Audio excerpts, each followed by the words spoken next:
नमस्कार मित्रों, हमारे हिंदी साहित्य चैनल में आपका स्वागत है। आज हम यूजीसी नेट में लगी कहानी ज्ञान रंजन की पिता पढ़ेंगे, जो कि यूनिट 7 के अंतर्गत हमारे सिलेबस में लगी हुई है। और यह कहानी पढ़ना बहुत महत्वपूर्ण है। पेपर देने से पहले इस कहानी को ज़रूर एक बार पढ़िए, नहीं तो आपका काफ़ी प्रश्न गलत हो सकता है, क्योंकि जितनी भी कहानियाँ हमारे सिलेबस में लगी हैं उनको पढ़ना बहुत महत्वपूर्ण है। तो चलो ठीक है, आज यह कहानी शुरू करते हैं। ज्ञान रंजन की पिता कहानी। यह कहानी 1968 में लिखी गई थी। यह फेंस के इधर उधर पत्रिका कहानी संग्रह में संग्रहित हुई थी। इसका प्रकाशन फेंस के इधर उधर कहानी संग्रह में प्रकाशन इसका 1968 में हुआ था।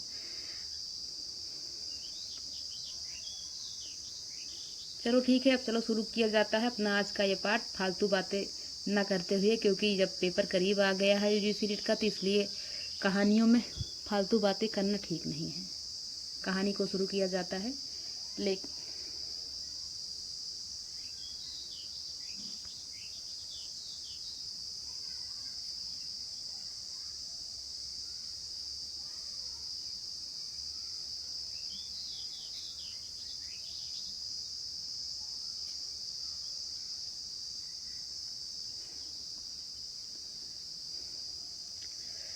कहानी अब शुरू करते हैं। उसमें लेखक परिचय था ऊपर थोड़ा सा। उसने अपने बिस्तर का अंदाज लेने के लिए मात्र आधे पल को बिजली जलाई। यानी कौन? पिता जो है। बिस्तरे फर्श पर बिछे थे। उसकी स्त्री ने सोते सोते ही बड़बड़ाया, आ गए। और बच्चे की तरफ करवट लेकर चुप हो गई। लेट जाने पर उसे एक बड़ी डकार आती मालूम पड़ी, लेकिन उसने डकार ली नहीं। उसे लगा कि ऐसा करने से उस चुप्पी में खलल पड़ जाएगी जो चारों तरफ भरी है, और काफी रात एक ऐसा होना उचित नहीं है। अभी घनश्याम नगर के मकानों के लंबे सिलसिलों के किनारे किनारे सवारी गाड़ी धड़धड़ाती हुई गुजरी। थोड़ी देर तक एक बहुत साफ भागता हुआ शोर होता रहा। सर्दियों में जब यह गाड़ी गुजरती है, तब तक लोग एक प्रहर की खासी नींद ले चुके होते हैं। गर्मियों में 11:30 का कोई विशेष मतलब नहीं होता। यूं उसके घर में सभी जल्दी सोया करते हैं, जल्दी खाया और जल्दी उठा करते हैं। आज बेहद गर्मी है। रास्ते भर उसे जितने लोग मिले उन सबने उससे गर्मी और बेचैन कर देने वाले मौसम की ही बात की। कपड़ों की फजीहत हो गई। बदहवासी चिपचिपाहट और थकान है। अभी वह सवारी गाड़ी शोर करती हुई गुजरी तो उसे ऐसा लगा कि नींद लगते लगते टूट गई हो, जैसा जाड़ों में प्रायः लगता है। बल्कि यूं लगा ही कि अब अगर सोने की चेष्टा शुरू की गई तो सचमुच देर हो जाएगी। उसने जम्हाई ली। पंखे की हवा बहुत गर्म थी और वह पुराना होने की वजह से चिल्लाती सी आवाज़ भी कर रहा था।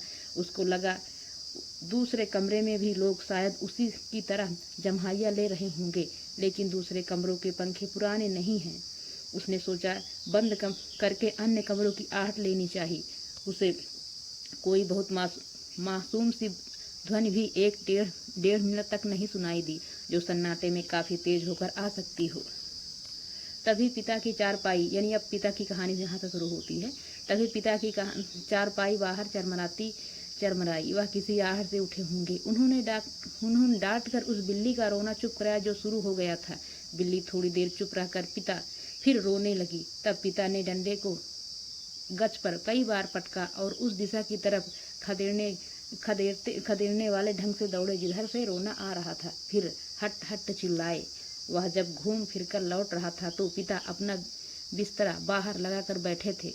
कनखी से उसने उन्हें अपनी गंजी के पीठ का पसीना रगड़ते हुए देखा और बसता हुआ वह घर के अंदर दाखिल हो गया। उसे लगा कि पिता को गर्मी की वजह से नींद नहीं आ रही है, लेकिन उसे इस स्थिति से रोष हुआ। सब लोग पिता के अंदर पंखे के नीचे सोने के लिए कहा करते हैं, पर वह जरा भी नहीं सुनते। हमें क्या भोंगे कष्ट। कुछ देर पड़े रहने के बाद वह उठा और उसने उत्सुकतावश खिड़की से बाहर झाँका। सड़क की बत्ती छाती पर है। गर्मियों में यह बेहद अखर जाता है। यानी जो सड़क में बत्ती चलती है उसकी वजह से ये सोच रहे हैं कि गर्माहट महसूस हो रही है इनके पिता को, जो बाहर लेटे हुए हैं। ज़्यादा उनको गर्मी फील हो रही है उस बत्ती की वजह से। पिता ने कई बार करवटें बदली, फिर शायद चैन की उम्मीद में पार्टी पर बैठ पंखा झलने लगे। पंखे की डंडी से पीठ का वह हिस्सा खुजलाते जहाँ हाथ की उंगलियां दिक्कत से पहुँचती। आकाश और दरख्तों की तरफ देखते हैं। रिलीफ पाने की किसी बहुत हल्की उम्मीद में शिकायत उगलते हैं। बड़ी भयंकर गर्मी है, एक पत्ता भी नहीं डोलता। उसका यह वाक्य जो नितांत व्यर्थ है, अभी अभी बीते क्षण में डूब गया। गर्मी बरकरार है और रहेगी, क्योंकि यह जाड़े बरसात का मौसम नहीं है। पिता उठकर घूमने लगते हैं। एक या दो बार घर का चक्कर चौकीदारों की तरह हो होकर करते हुए लगाते हैं, ताकि कोई सेंध में न लग सके। लौटकर थके स्वर में हे ईश्वर कहते हुए उंगली से माथे का पसीना काटकर जमीन पर चुगाने लगते हैं।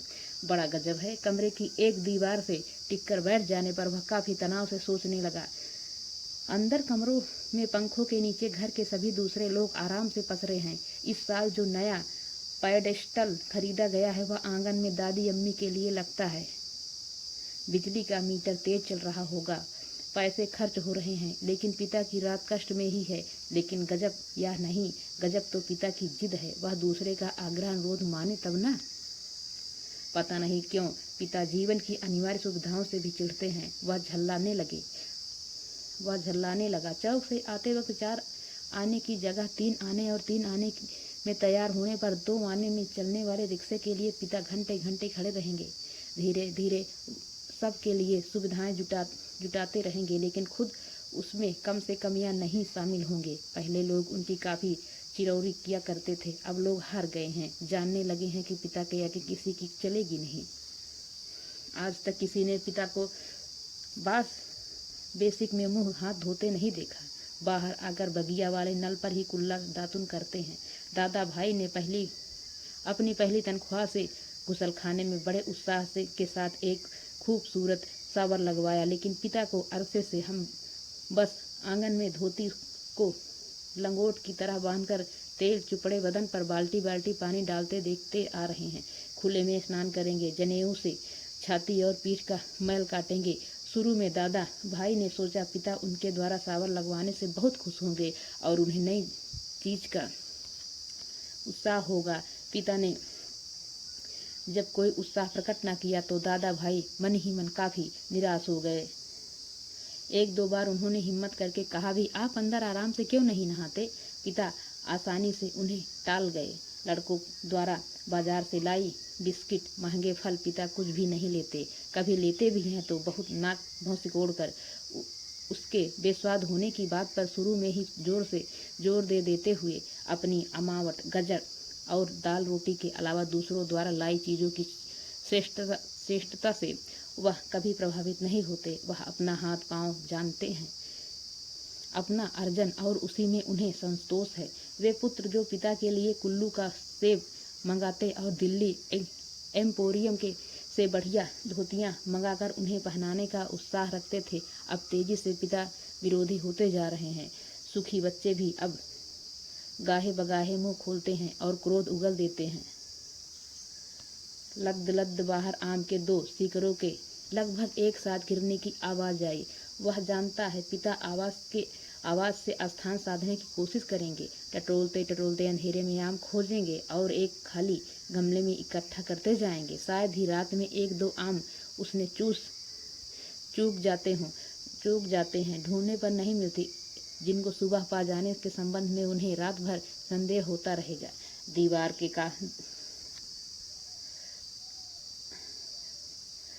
दीवार से काफी देर एक ही तरह टिके रहने से उनकी पीठ दुखने लगी थी। नीचे रीढ़ के कमर वाले हिस्से में रक्त की चेतना बहुत कम हो गई। उसने मुद्रा बदली। बाहर पिता ने फाटक खोलकर सड़क पर लड़ते चिल्लाते कुत्तों को हड़काया। उसे यहाँ चीख हुई।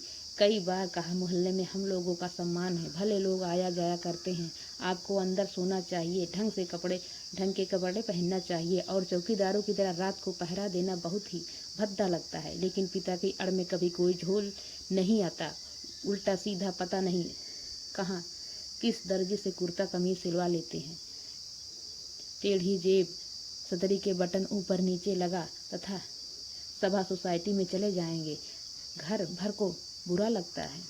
लोगों के बोलने पर पिता कह देते हैं, आप लोग जाइए ना भाई, कॉफी हाउस में बैठिए, झूठी वैनिटी के लिए बेयरा को टिप दीजिए, रहमान के यहाँ 1.5 रुपए वाला बाल कटवाइए, मुझे क्यों घसीटते हैं। लोगों का बोलना चुटकी भर में धरा रह जाता है।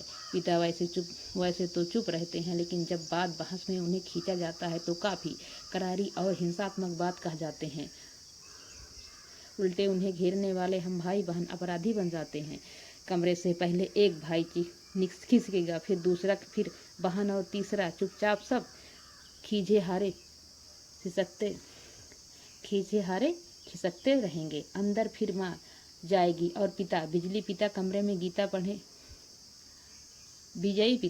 में गीता पढ़ने लगेंगे या झोला लेकर बाजार सौदा लेने चले जाएंगे। होता हमेशा यही है। संबंध में तय करते हैं आगे से पिता को नहीं घेरेंगे, लेकिन थोड़ा समय गुजरने के बाद फिर लोगों का मन पिता के लिए उमड़ने लगता है।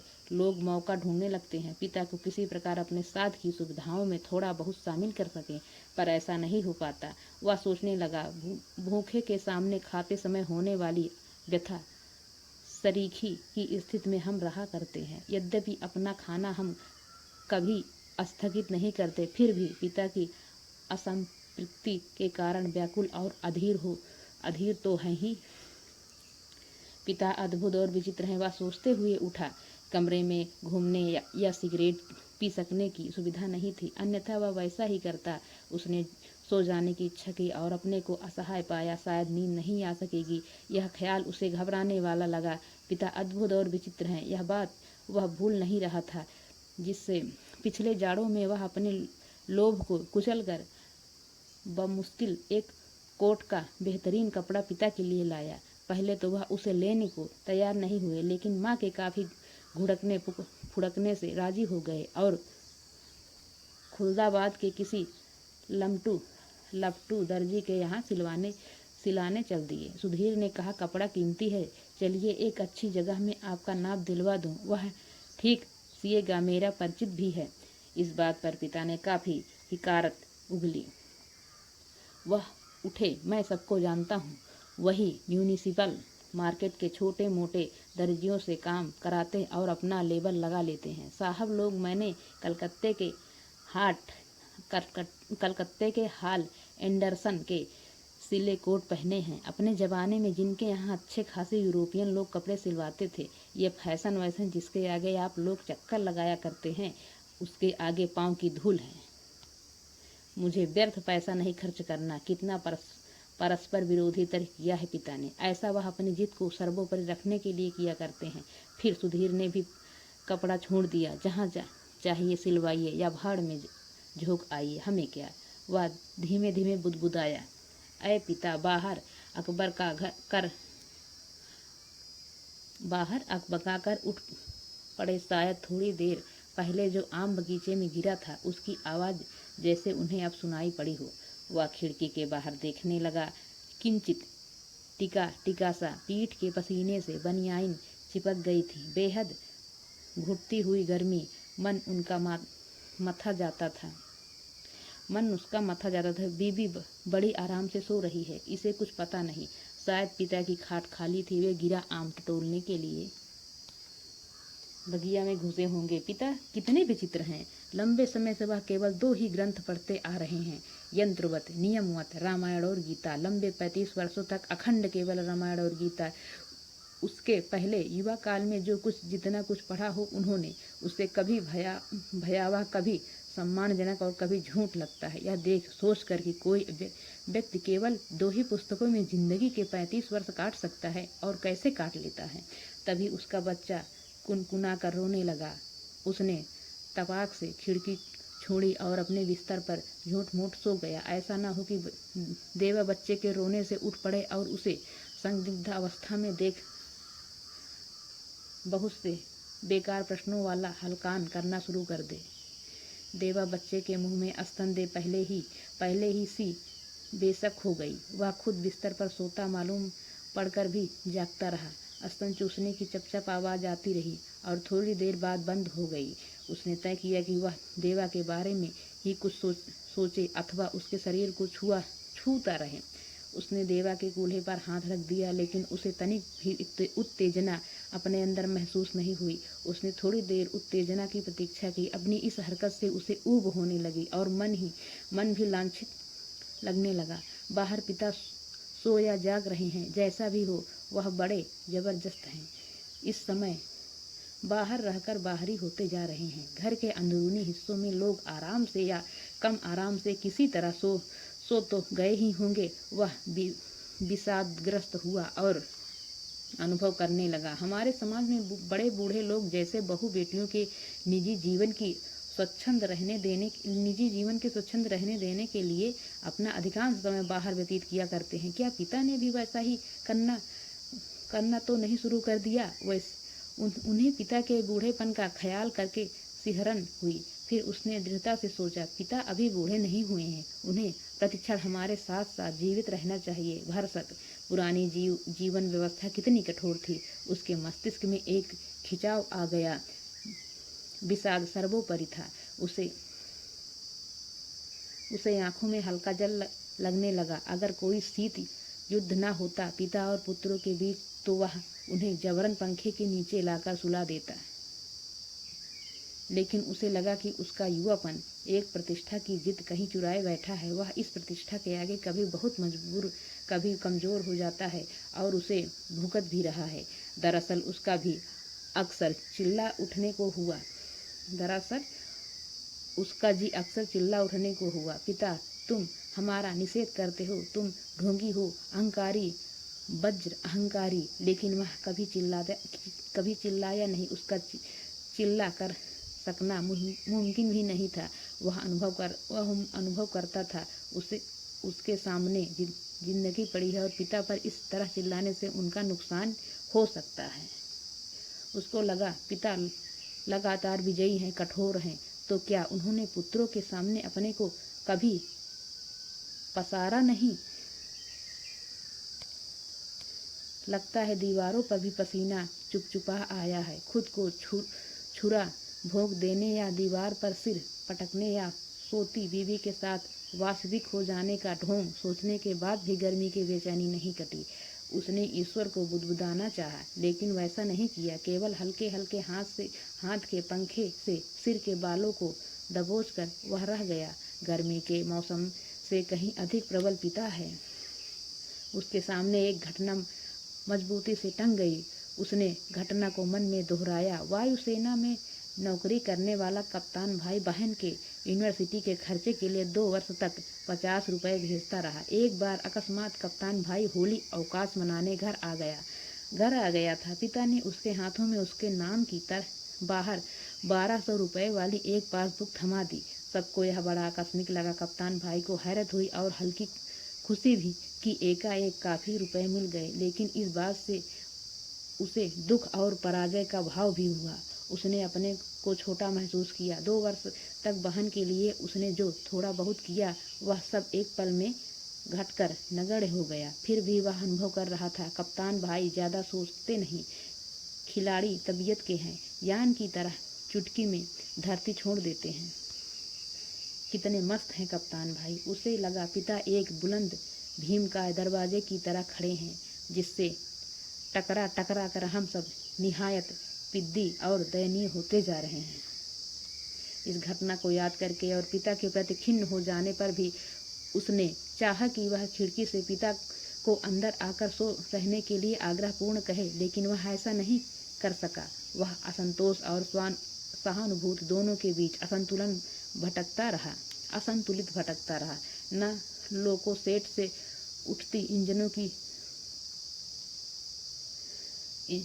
इंजनों की संटिंग ध्वनि, न कंक्रीट की ग्रेट ट्रक पर से होकर आती घूमनगंज की ओर इक्के दुक्के लौटते इक्कों के घोड़ों की टाक, न झगड़ते कुत्तों की भौंक भांग। बस कहीं उल्लू एक वचन और विभत्सता में बोल रहा है। रात्रि में शहर का आभास कुछ पलों के लिए मर सा गया है। उसको उम्मीद हुई कि किसी भी समय दूर या पास से कोई आवाज अकस्मात उठ जाएगी। घड़ी टनटना जाएगी या किसी दौड़ती हुई ट्रक का तेज लंबा हॉर्न बज उठेगा और शहर का मरा हुआ आभास पुनः जीवित हो जाएगा।